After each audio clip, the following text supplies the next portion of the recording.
Okay, last time I did a walk through my garden, I went way too fast. So I'm gonna try to go slow, and I'm gonna talk this time. But I do want to say, I'm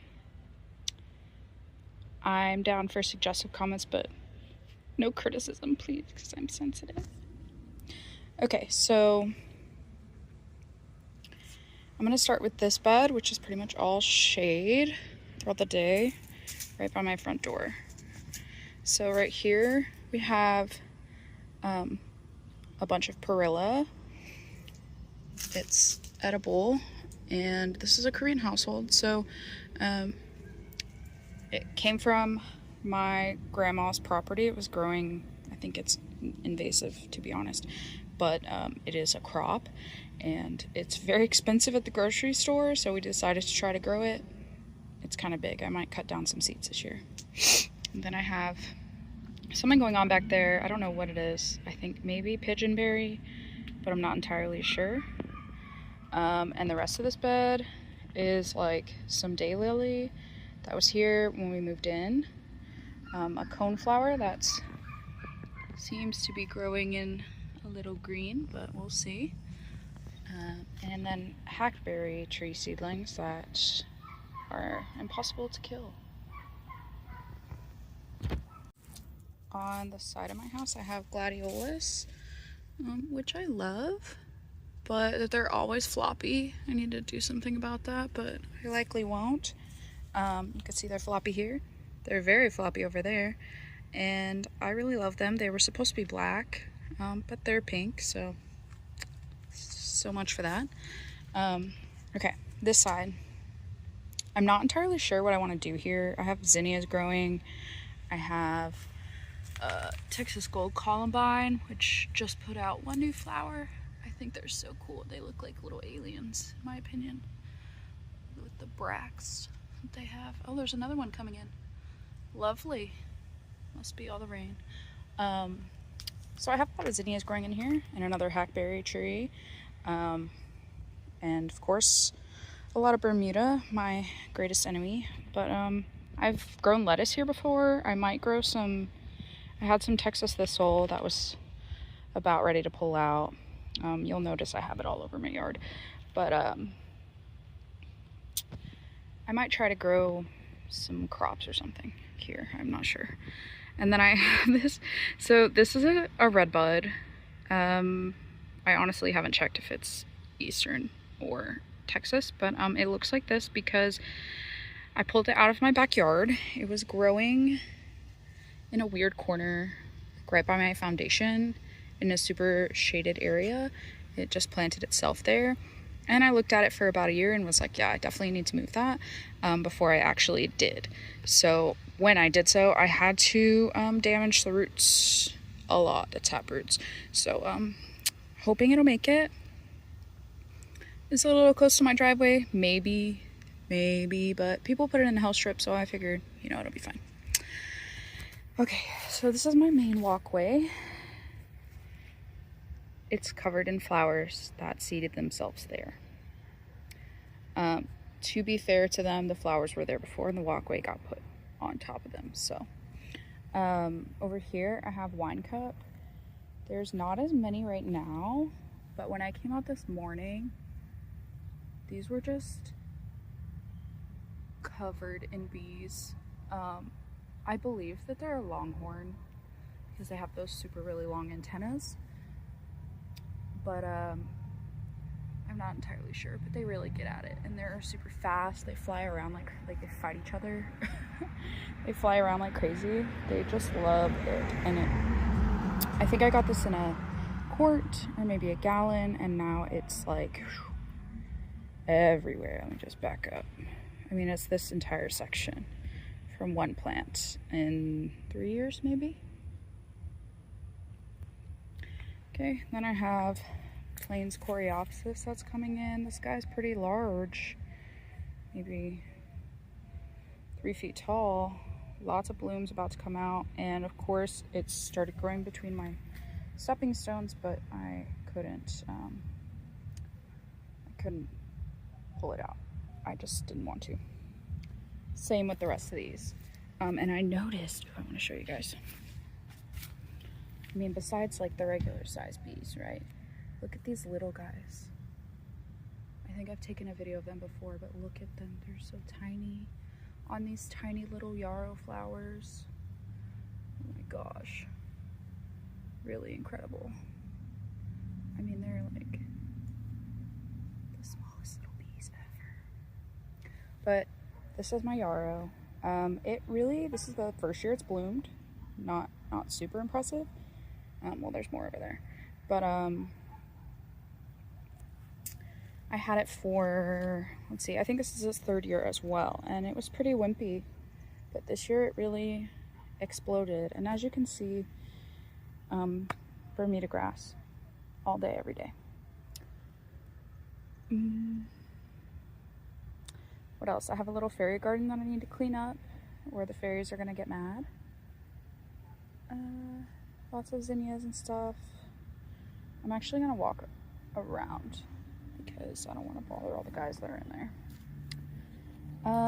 So I have some stuff that was in that really shady bed that I just showed you that I split. So I have like a lavender here that didn't make it, and another one over there that I think is doing okay, and some salvia greggii that I might show you in a second. But this is a Texas sage. There's another one over there. Look at the size difference. I mean, this thing is huge, and that thing is barely holding on, I guess. Coral honeysuckle. This is maybe year 3 for this one too, maybe, yeah, something like that. And then a flame acanthus, which also was really wimpy for a long time, and has finally, last year it started to really bush out and gave me some blooms, and this year I'm expecting crazy stuff from it. Let's go this way. I have some red yuccas here, and on this side,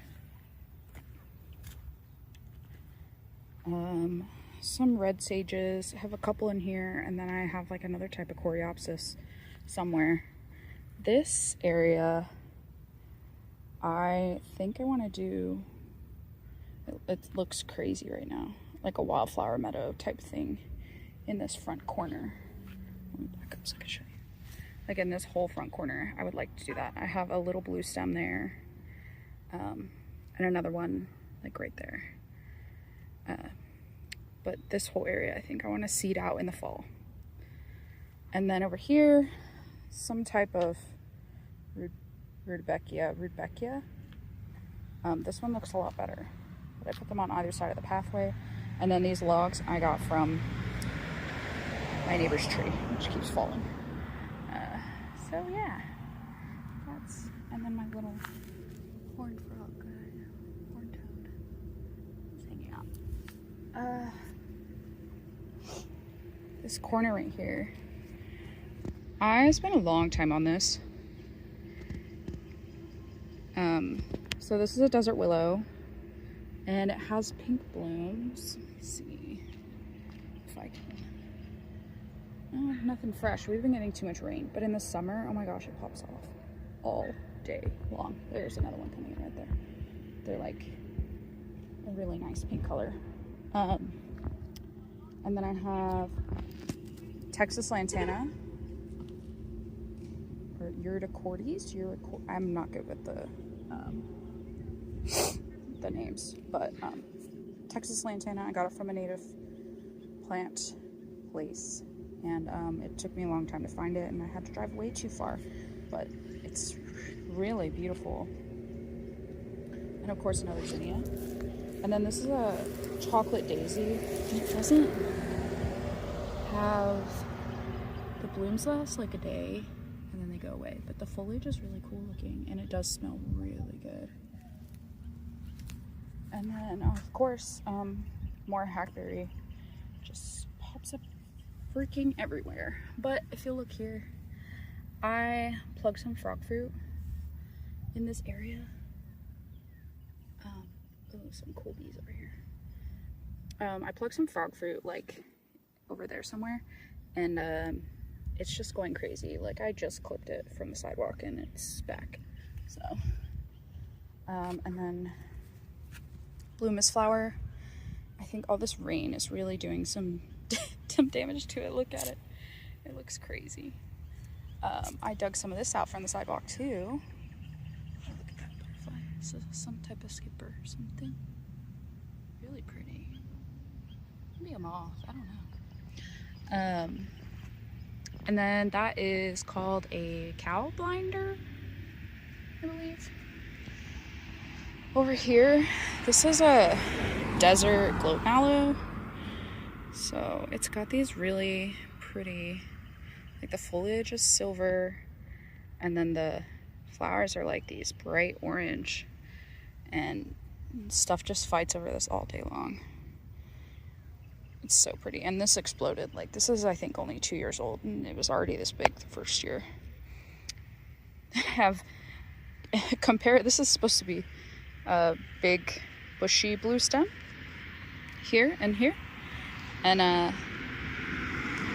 it's not even close to how big the desert mallow got, and I actually need to trim it or push it back or something from the edge.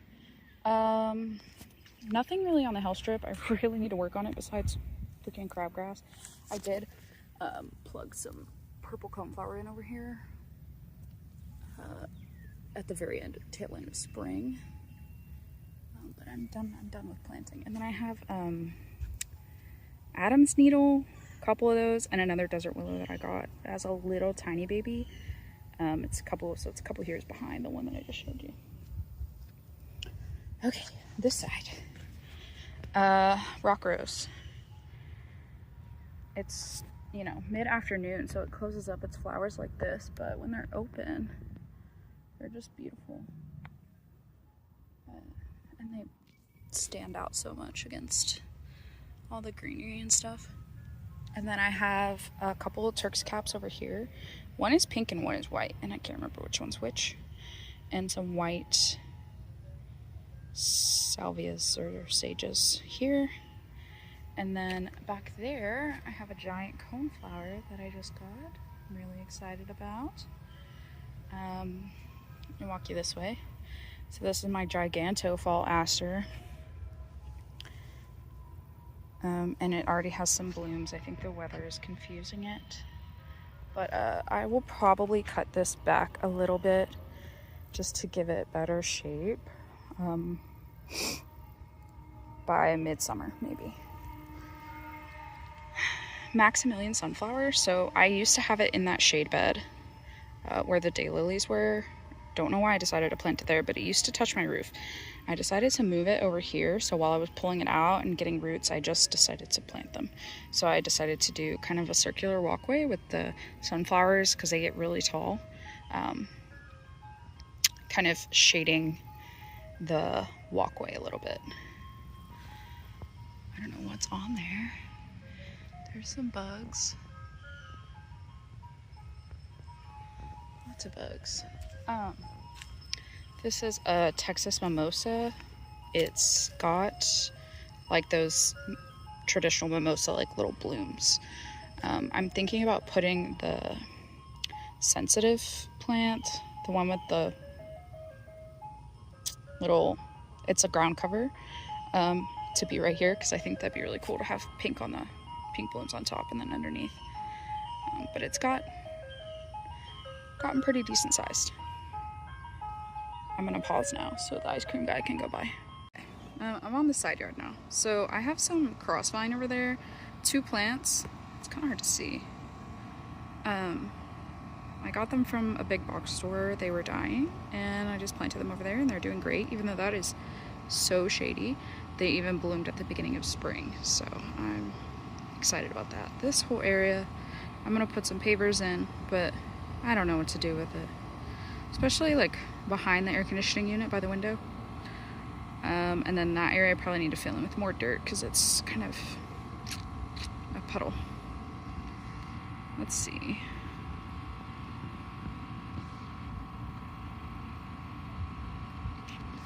And then over here, this is my asparagus bed.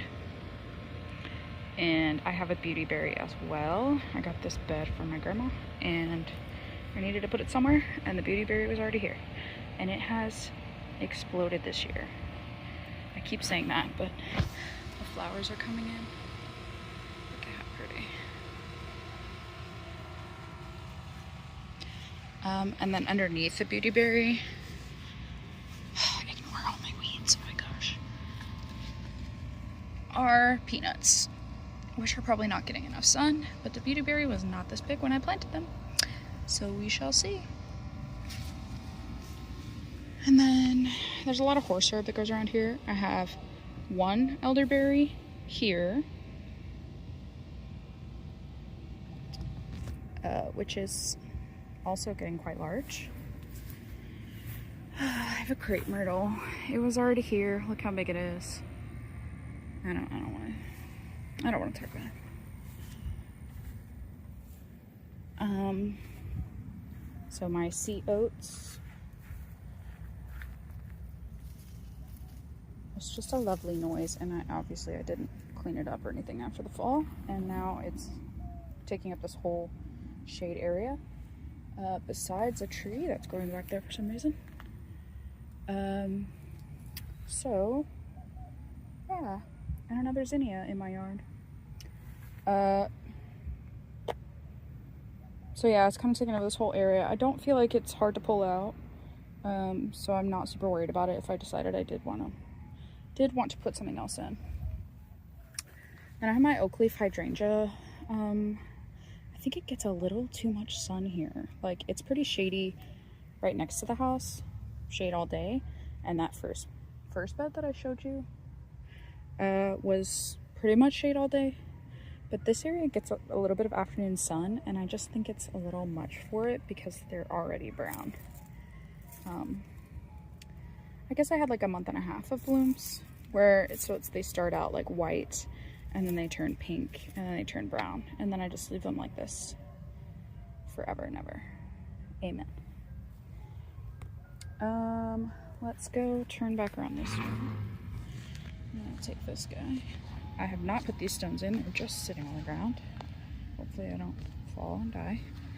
So those are my sunflowers. This is a Mexican plum tree. Things are eating it, which is good, but it's also the slowest growing thing. I mean, that's like one of the first things I put in the ground. But it is what it is, you know? And then this common milkweed, I wish it was blooming. I think I showed it in the first video. There might be a bloom coming in right there. But it's got a seed pod growing, so I'm just gonna let it do its thing. And then over here, really hard to see, I just planted these pentstemons because they're so pretty, and they're pink ones, and they're hiding under the grass right now. On this side, so in this area, it's about like 5 foot depth from like where I want the pathway to be. I'm thinking about putting like a small pond right here. Let me know if anybody has experience with that. That would be some helpful tips. There's the giant coneflower again, and then I have these black and blue salvias. I had mealy cup sage over here, but I think it was too much sun. So these guys are gonna get big. And you know what? I don't want to hear anything about how I only have like 1 or 2 things and I'm not doing things in 3s. It's just, it's not gonna happen from me because I like the variety. This is Texas Mountain Laurel. It's pretty old as well, so it's super slow growing, and only one side of it is growing. As you can see, there's like a dead stalk right there where it just stopped. But this part's looking great, and maybe next year I'll have like a tiny little bush that blooms out. We'll see.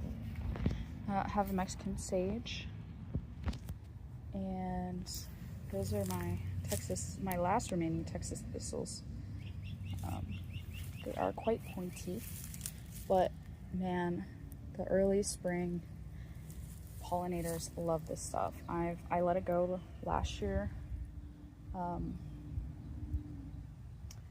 really, oh, something just hit me in the face, and really seed out, and they popped up everywhere, and I've been just trying to leave them but cut the seed heads as needed because I don't want to be fighting it next year like crazy. I have another, so this elderberry is huge. I actually had to pull it up and like, I'll show you. Go look at the flowers, they're so pretty. And they fall down and like cover things, like they'll cover the stones and stuff. It'll look gorgeous.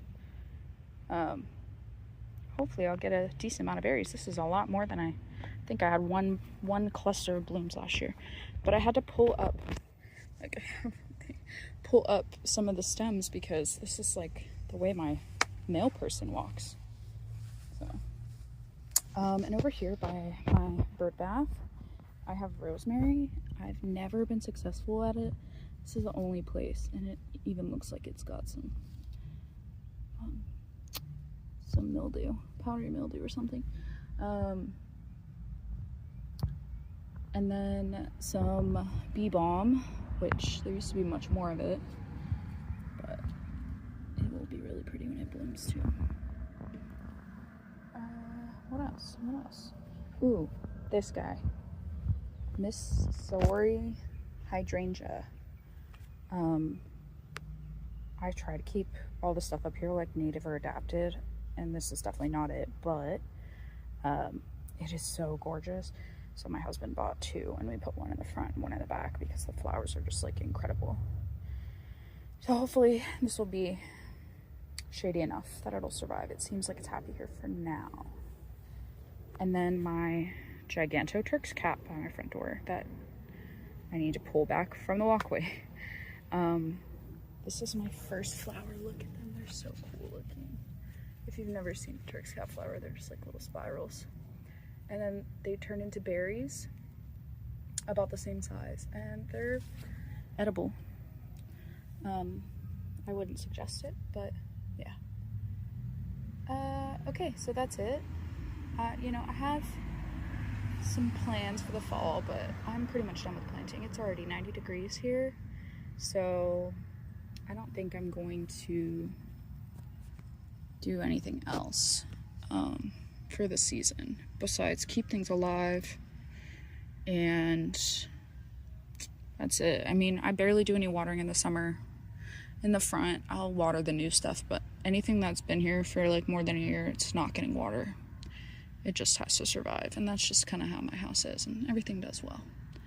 So, I think that's it. Let me get you something pretty to look at. I guess I could have done that while we were talking, but have a lovely summertime.